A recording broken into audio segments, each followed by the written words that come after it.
knowing that we had this press conference and knowing that this is supposed to pass today, knowing that the city, that citizens need to know what this process is, knowing that transparency is key, knowing that our voices need to be heard, we just got the language.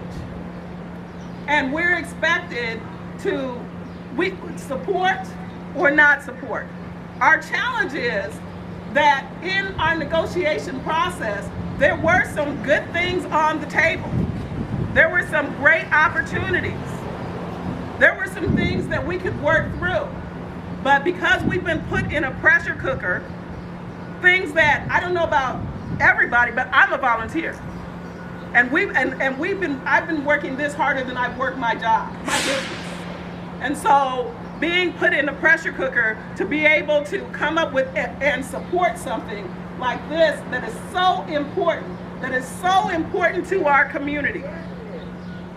To be put in the position where we are under that kind of pressure and not able to have a deliberative process to see if this is the best, to see if indeed this is the best thing for our citizens and for our community is ridiculous.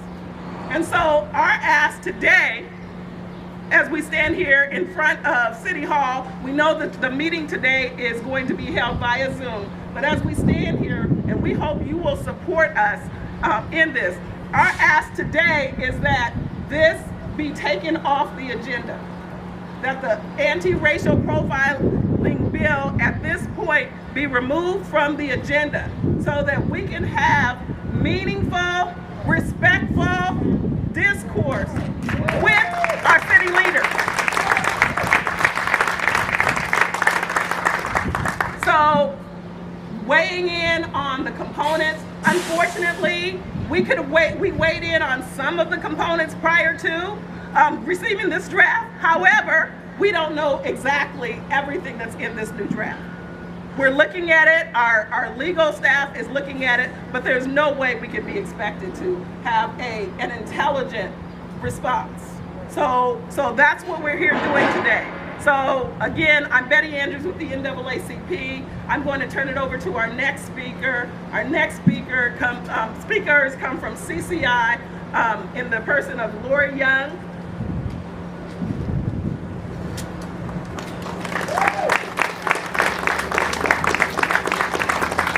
Thank you, Betty. As Betty said, my name is Lori Young, and I'm a proud member of Iowa CCI. I think that's Is the mic? Okay. Thanks, everybody. Again, my name is Lori Young. I'm a proud member of Iowa CCI. And as Betty said, for 2 years, we've been met with incredible resistance from our city leaders, our elected city leaders. For 2 years, the community has been asking for real police reform because no one is above the law. Chief Wingert won't even meet and talk with us.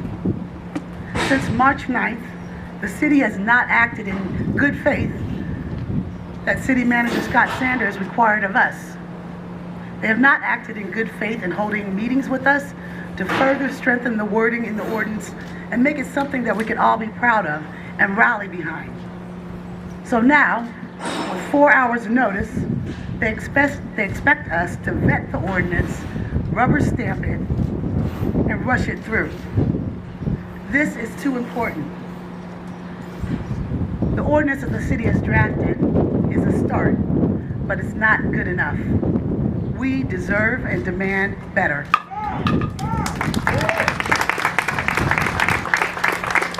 If you received an important document, a contract, a mortgage, an investigative letter from the IRS, would 4 hours be enough time for you to react and respond?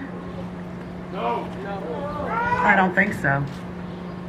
The council must not rush to pass this ordinance tonight. The community deserves better. We want them to defer it until the next full city council meeting so that we have time to educate the community and the community has time to read and thoughtfully consider their proposed ordinance. Next, I'll have Sharon Zanders come up. Sharon Zanders Atkins from Iowa CCI.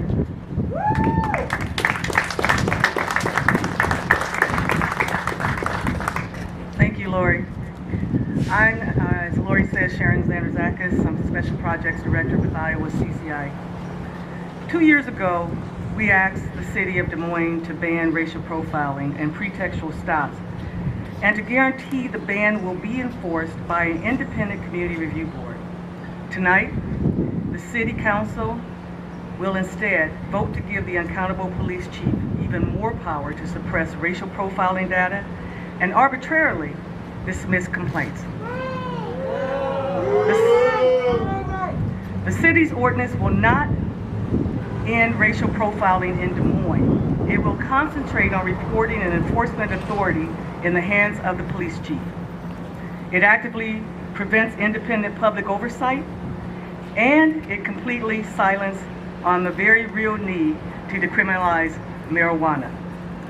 A step backward in the fight for racial justice is not what we asked for, and instead, will not allow the mayor, the city manager, and Chief Winger to turn this moment, this most important moment that we've seen and I've ever seen in my lifetime, into a sham and a showpiece. No justice, no peace, and time is up.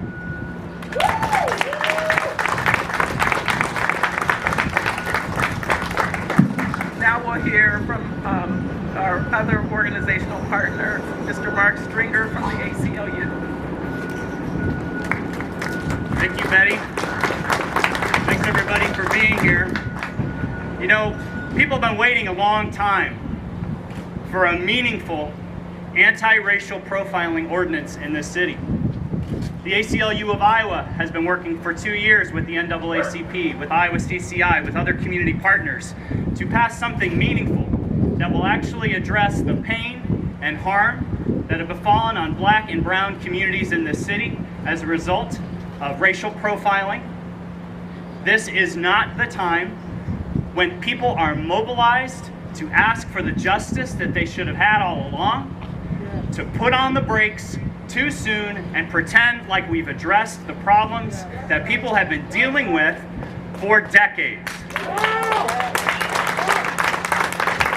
Now is not the time to rush through a less than meaningful anti-racial profiling ordinance.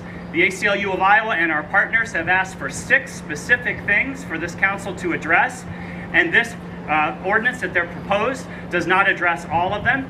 We think there should be more transparency in their deliberation. We think there should be more community voices involved in this conversation. We think that the mobilization of activists and people expressing their constitutional rights to protest and ask their government to address problems should be considered, should be utilized, and should come together to create an ordinance that actually does address the problems.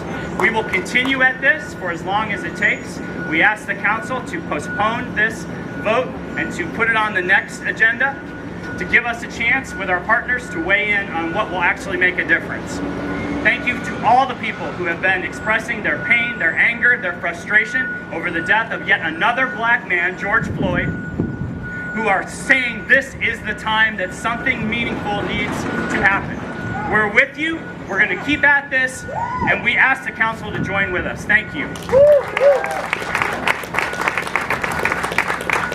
Thank you, Mark. Next up, we'll have David Walker. David is one of the legal minds that is working with us on behalf of the NAACP. He's our legal redress co-chair and a former dean of law at Drake University. Thank you very much, Betty, and thank you, Lori and Sharon and Mark. Thank you all for being here. I would like to underscore the comments. We're in the midst of what is almost a cliche now, the fierce urgency of now to address an aspect of racial injustice, racial profiling, racial and ethnic profiling. It is a much larger subject, but this is an important step along the way, and this ordinance on which we have been working is not ready for a vote. So we are encouraging we are asking, we are urging the city council and the city manager to pull this item from the agenda today and allow the dialogue to continue. Let me go backward for a minute or so and give you some history of just this conversation. In truth, my colleague Russ Lovell, co-chair of the Legal Redress Committee for the NAACP, and I drafted a piece of legislation introduced in the state legislature and reported out by the Senate Judiciary Committee in 2018. It was not called for a floor vote. That has been the primary basis for our language in this ordinance. My colleague Russ Lovell has been the Alliance's primary drafter. He is not able to be here in person because of exposure to the coronavirus and unwillingness to expose anybody to that. But this has been an ongoing conversation going back to 2017, going back to November of 18 with CCI and the ACLU, and certainly in April of 19 when the NAACP, the Des Moines branch, and the state conference communicated with the city manager, the city attorney, and each of the members of the city council a proposed ordinance and our willingness to engage in a dialogue about that. We heard nothing. We wrote to the mayor, our state conference president did in May, and we heard nothing. We got two, as Betty Andrews mentioned, two versions of an ordinance, each of which was unacceptable. And in March, we got a letter from the city manager, Scott Sanders, committing himself to ongoing dialogue. We have not had that. We did not meet until, as Betty says, May 11. We had a fairly good 90-minute meeting. We actually reached agreement on important points. On May 22nd, we confirmed those points in a communication to the city manager. We had anticipated hearing back from Mr. Sanders within 10 days to 10 to 12 days. He said we did not. We had a 3.5-hour meeting last Friday on which we further made progress, but we were expecting to hear by Saturday a response to the 3.5-hour discussion that we had, including line-by-line consideration of an ordinance. We did not hear, as Betty said, until noon today. There are progress, there are important points, there are important gains in the ordinance. Racial and ethnic profiling is condemned, as it should be. It should be a state law, as a majority of states have legislated. It certainly should be an ordinance for the city of Des Moines, committed to the goals to which it is explicitly aspired. But we are not there yet. This ordinance changes some of the language.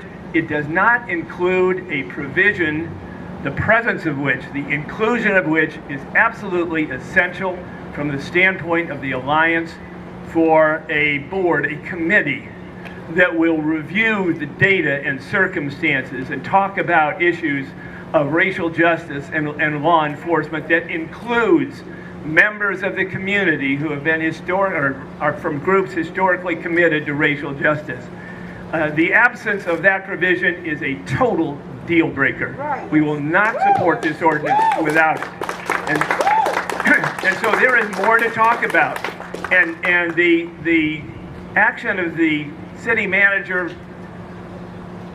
truthfully, is surprising to me as somebody schooled in academia, where we talk everything to death probably, where we have committees, but where we do talk, we engage in dialogue, there is frank exchange of opinion, and to rush this to judgment, asking for a 6 council member vote when there is so much more to talk about structurally, and when city employees themselves don't know what's in that ordinance and they will be affected by it, nor does the vast community, thousands of whom were protesting and marching here in Des Moines, know anything about it, let alone the millions across the country and the world who are painfully, acutely interested in the issues of racial justice, spawned most recently by the deaths of black people in Georgia, Kentucky, and Minneapolis. Thank you.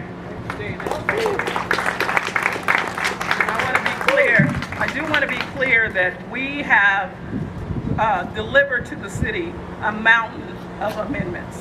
We have delivered to the city over and over our stance and where we stand. So we haven't been sitting down waiting for them. We have been proactive. So I just want to make sure that you understand that we have been proactively pushing this. Next up is Harvey Harrison, and Harvey is also one of our alliance members that has had a lot of input. So thank you, Harvey. Thank you, Betty, and thank you for all of you who are here today. As Betty said, my name is Harvey Harrison. I'm a citizen activist in this group. I belong to all of the organizations that are represented in the Alliance, and I've been working on these issues since 2013. When I started doing the work, I naively assumed that 2 to 4 years we would have effective ban on racial profiling and the related items that must go with it. Because when I looked at it as pretty much a novice at that point, it looked like an easy win-win. A ban on racial profiling, studies have demonstrated, will in fact increase and improve the relationship between the police department and the citizens. And it is that lack of that kind of accountability in the police that in fact is one of the issues that keeps coming up, where the citizens and the police department apparently don't get along with one another. In about 2016, as you've heard, steps were taken to introduce legislation in the state of Iowa, and at that time it simply was dead on arrival, never made it out of committee. So we moved back in the racial profiling project at that point to the city of Des Moines, thinking that Des Moines, as the capital city of this beloved state of mine, would represent a good leadership and good modeling for what needs to happen in this state. Well, that was also a big surprise, because from that point forward, in effect, the city manager's office has refused to even really talk with us until February of this year. The Chief Wingert, the chief of our police department in Des Moines, still refuses to sit down with us and have any kind of a serious, real dialogue about the needs.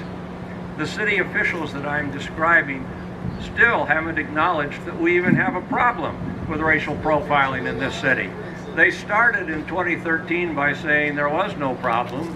They switched over once we collected data and stories that indicated that was clearly untrue, to say, well, maybe there's a few bad apples. Well, there may well be, but if there are bad apples in that barrel, they need to be identified, they need to be dealt with, otherwise the barrel is going to get rotten as well. So all of a sudden, all of that time passed where there wasn't really any urgency on the part of the city to meet with us.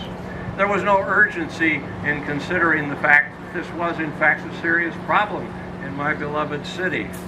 Now, all of a sudden, in 2 weeks, because a man is murdered in the city of Minneapolis, it's become really urgent.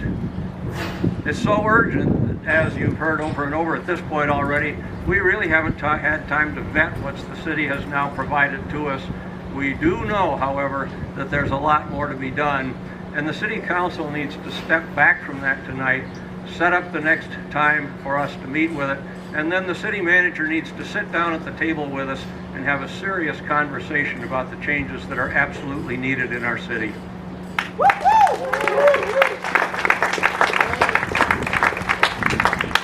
Laurel, I'm gonna let you come on from CCI. Good afternoon. My name is Laurel Clinton. I am a resident of Des Moines, Iowa, a proud member of CCI, a temporary member of the Alliance. And I'm just here to say that we started with this in 2018. I personally invited 3 council members to come meet with the community as an attempt to be proactive to stop what we know happens in this city way too often. As a matter of fact, I asked them to come out prior to my own son's very highly profiled racial profiling stop right here in the city. So we have been more than patient with the city of Des Moines, asking them to join us. When we came down here, we didn't come down here and say, here are what we want you to do, but we've been at the table. We've demanded an opportunity to meet with our city governance here, to change what we know needs to be changed in this city. And so to only have 3 hours to mull over something that is important, life-changing, important to our community. Being black can be detrimental to your health. So we need to be recognized in this very poignant moment where we've experienced the public lynching. Yes. Our hearts are broken. And we're trying to affect change, but we can't do it prematurely without knowing what we're agreeing to. So I'm going to ask everybody who's got social media to please go back, reach out to people, reach to your city council member, your mayor, your city manager, and ask them to push the brakes on this. We need an opportunity to at least look at the dialogue that they've set out before us. We had a good start, but we want a great finish, don't we? Yes, we do. Thank you. All right, and our spiritual leader, Pastor Gaddy. Pastor Fred Gaddy. My name is Fred Gaddy. I'm the pastor of St. Paul AME Church, but I'm here as a citizen activist. And I'm here because the mayor promised the nonviolent protesters who showed up at his doorstep that there would be a racial profiling ordinance. I do not think that they were expecting what we have seen right now. Words that have no meaning because there's no enforcement, there's no oversight by the community, and for it to be thrown at us at the last minute when we cannot even take a look at it and go over some of the edits that we've been putting in for years now. The Alliance has been doing this for years now. It's time now for the city to stop jerking us around.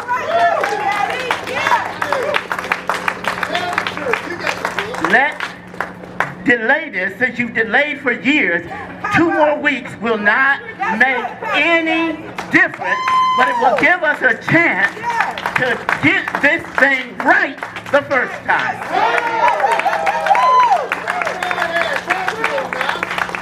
Come on and preach. So yes, I mean, as you've heard, I think it's been said over and over.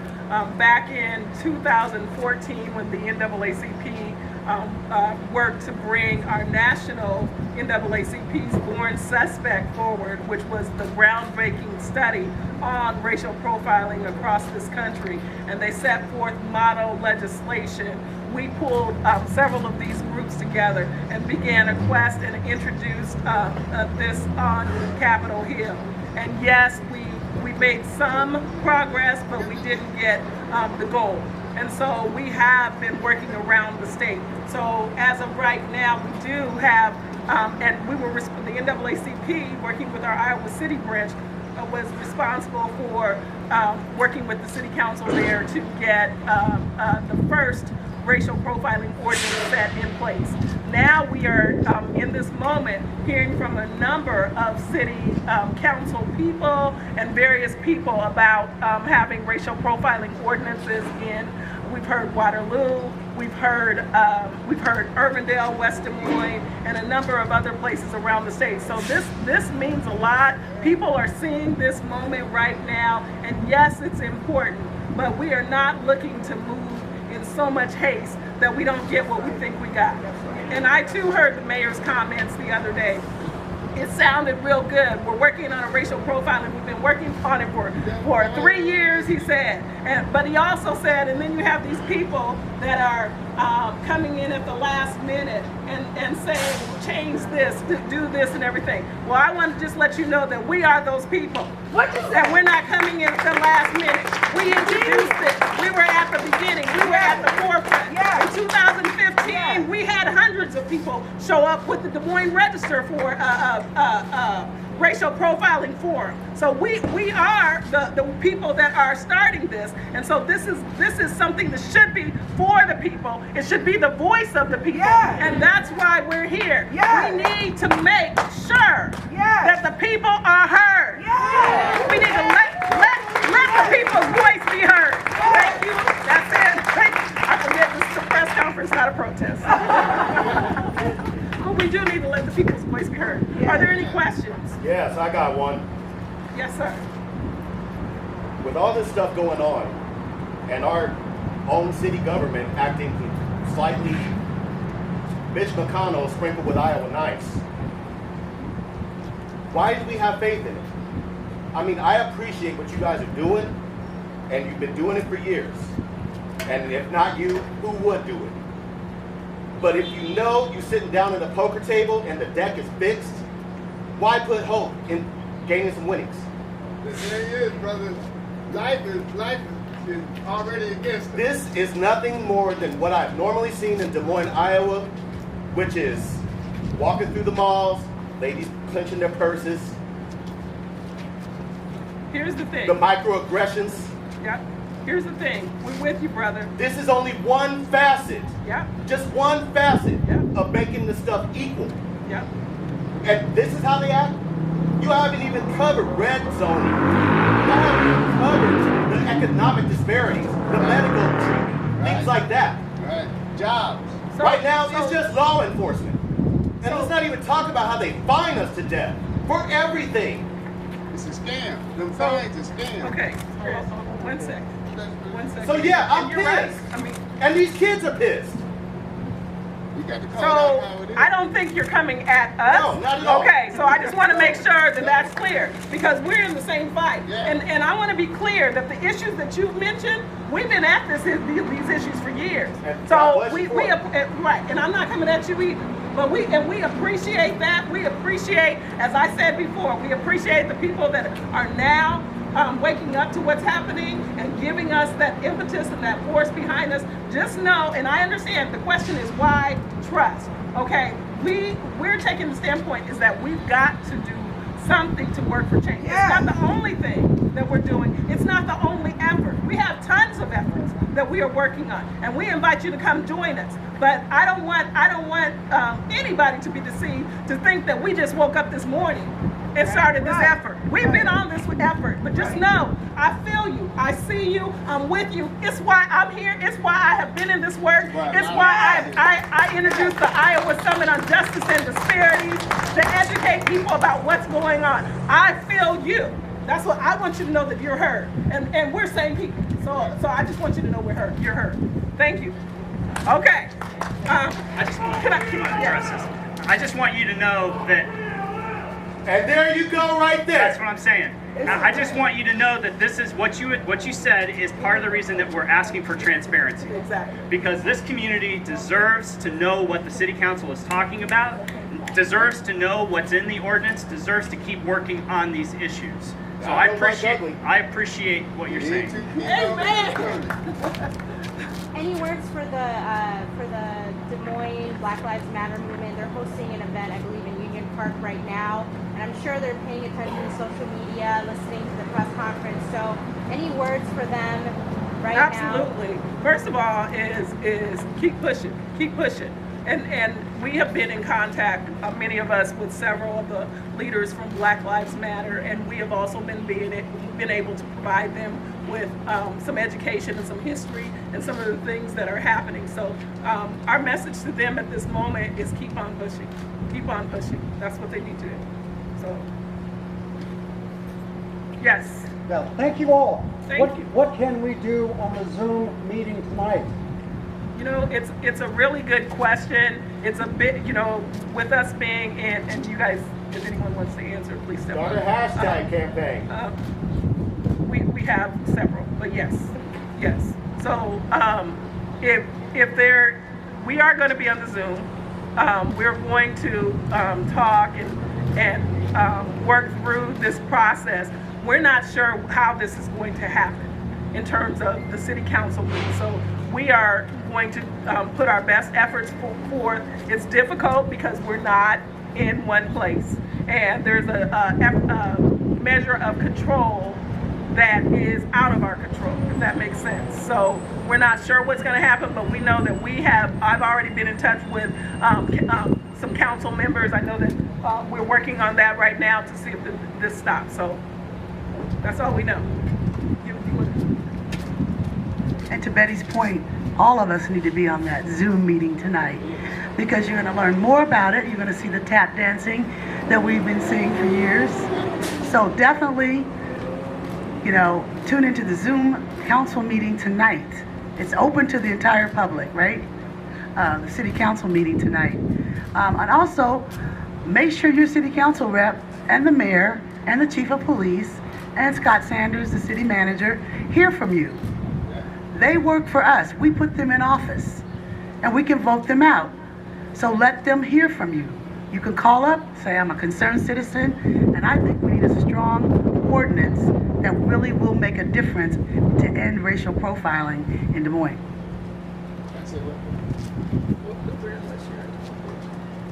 And I just want to add to this, it's an old saying, united we stand, divided we fall. So if you want to do something, stay united on this issue and keep the pressure on, because they're feeling the pressure. We know they're feeling the pressure, and there is no stopping us at this point.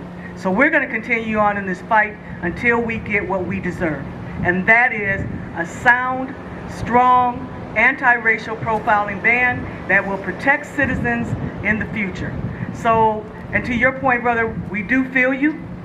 And yes, it's been a long fight, but you know what?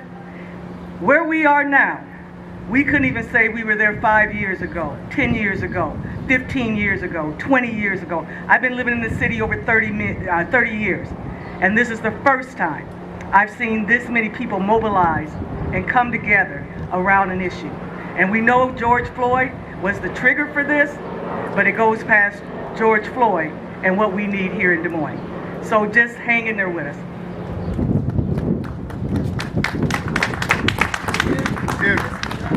If you don't like that tap dancing show that you're going to see tonight, there's an election coming on. So when that election comes around, let's bounce them out. That's what's going to probably have to happen, because you're going to see a tap dancing show. I'm sorry. Oh, okay. Yes. Where do people go to get the best of the media news of the Alliance's progress after tonight?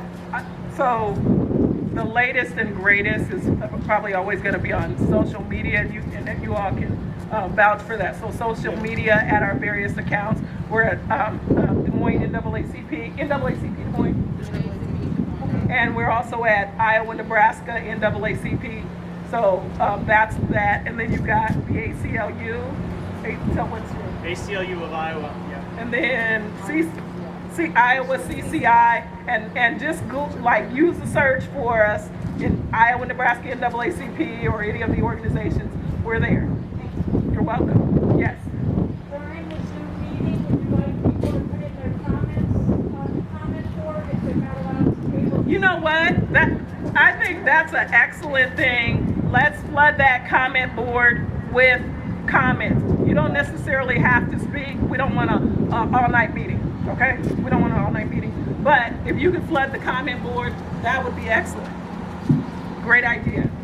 Where do people find the information to join the Zoom meeting? It's on the city council's website, or the city, dsm.city. Thank you. dsm.city. Any questions from the media? Just want to make sure.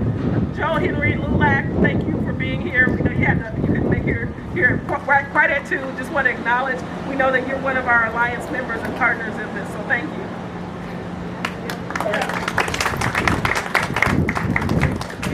Any final questions? If that's the case, thank you all so much. Thank you.